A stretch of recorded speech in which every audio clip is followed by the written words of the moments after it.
I'll be referring a little bit to this TV once in a while to clarify some points, so if you want to give yourself enough room to kind of see this demo here and also this television.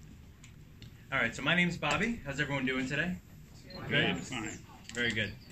Alright, so for this year in our new QLED TVs, specifically the Q9, which we have displayed here, versus a competing technology, OLED. We also have the 75-inch Q9 versus 65-inch here, if you want to kind of get an idea of the two different sizes. One of the biggest improvements this year is going to be to our contrast story.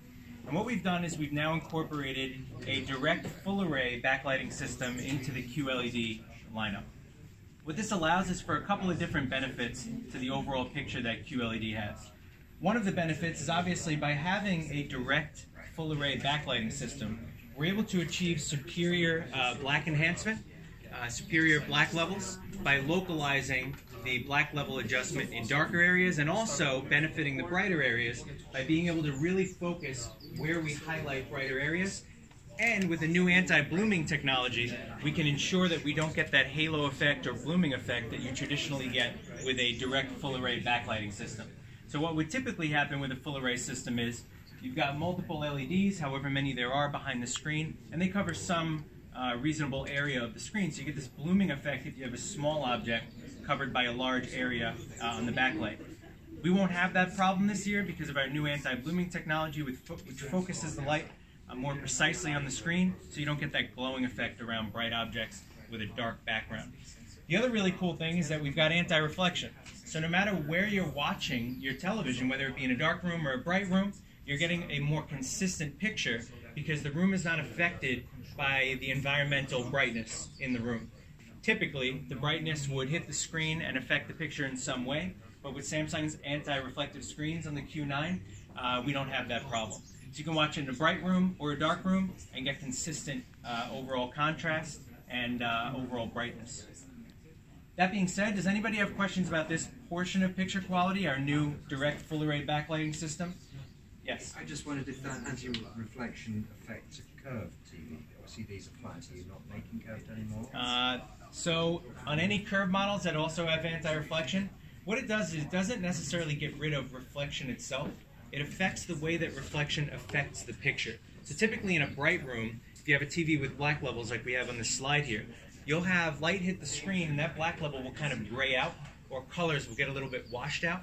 What this anti-reflection technology does is it protects that image from that light. So not necessarily eliminating reflection altogether, such as in a curved screen where depending on where the light is you can get a certain type of reflection versus a flat screen.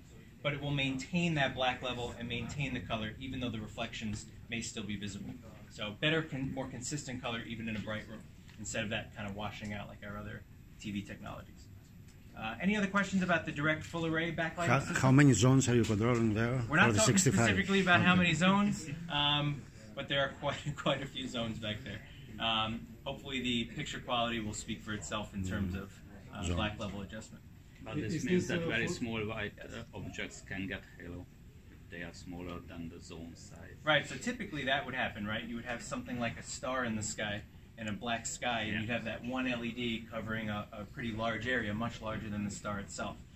We're not going to have that issue this year, or nearly as much, because we have the new anti-blooming technology which will minimize how much of that halo effect occurs outside of that LED lighting. It's a mixture of not only anti-blooming technology within the backlighting system, but also in the panel itself. So it's a mixture of a variety of different methods. Because sometimes how many zones is very important, like over 1,000 or 2,000 zones is very, very important. But why we just didn't tell you about just how many zones? Because we are really, I'm sure about this performance, and because not only all kind of computer can make a kind of this direct type model, but our Samsung is 18 years, is a direct type is totally different because of how many zones are also important, but how much of the price is also important. If you can make a 10,000 zones, if very expensive, it will be great. But how affordable price and with great performance is very important. So this is maybe with some our new algorithm, kind of some anti-blooming, and then this is kind of some reflection, but anti-blooming and in the local dimming algorithms, you cannot check about how many zones because performance will be great. so I'm sure about your performance. Maybe you can check it later. Okay. So, One more question. The processor of the new lineup 2018, it's faster than the previous. faster and then different chip and different software. So totally different. Yeah. So even some normal is kind of upscale, even upscale, and then It's- just FRC and the local limit, everything Yeah, is control. different. Yeah. Okay, thank you. Is this at full brightness now? Full brightness? It appears to be, yes. It's at its fullest brightness, right? Yeah. Its highest setting, yes. So one of the benefits, of course, of not only utilizing a direct full array backlit system, but also achieving full HDR. HDR at a minimum requires 1000 nits, and we will at least meet or exceed that. So you'll be getting the full HDR experience as the director intended, no matter what movie you're watching on a Samsung, and we'll make sure to protect that picture even in a bright room with that anti-reflective technology. One other really cool thing is that we're able to maintain not only shadow detail in the darker areas of the screen, but we're also able to maintain highlight detail.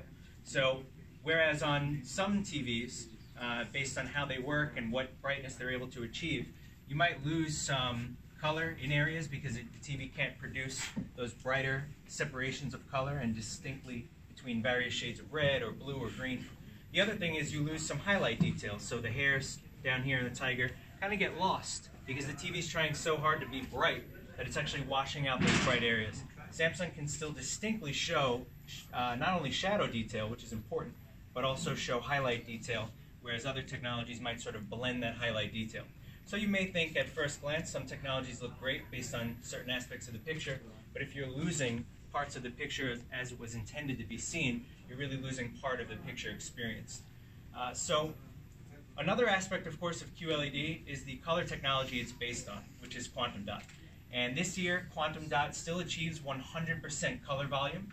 So the TV is reproducing that full range of HDR 4K color, no matter what you're watching, no matter how bright the scene is, no matter how dark the scene is. Typically, as TVs get brighter, that extra brightness, that extra white light, washes out a lot of the areas where you might have a distinction of color, or like we saw before with the clouds, where you need some distinction between brighter highlight areas. We don't have that problem, not with highlights, not with shadow detail, and not with color. We can maintain all those distinct shades of color even in a bright scene. So we're maintaining 100% color volume from the darkest scene all the way up to the brightest, and that's a really big deal for customers who are, especially if they're watching TV in a variety of different viewing environments.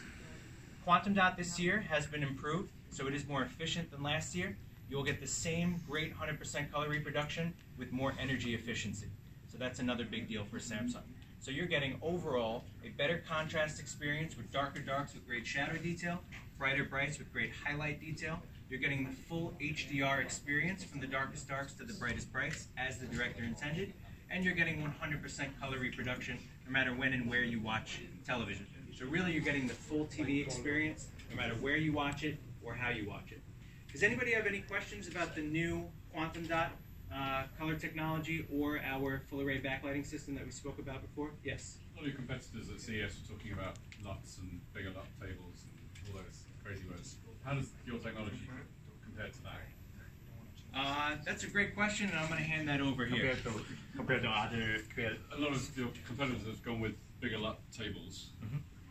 It So, means quantum, lookup another quantum tables. dot set. Lookup tables to get more definition to get more data into the sort of HDR processing. How does your technology vary from that? They've just allowed it to have more data processing to be able to get more definition within the HDR picture.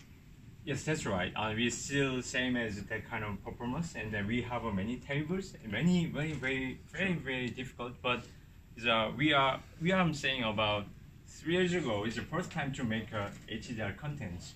At the time, Fox Studio used about first time to our as a reference monitors. That means at that time already we can met about 1,000 nit. This is of course much over like 1,000 nit. So kind of some processing is maybe from the studio can make like a TIFF file, and then with a colorist that make kind of some like a good grade, and then they mixed up kind of some 20, as you know, maybe 2086 or 2084 kind of PQ or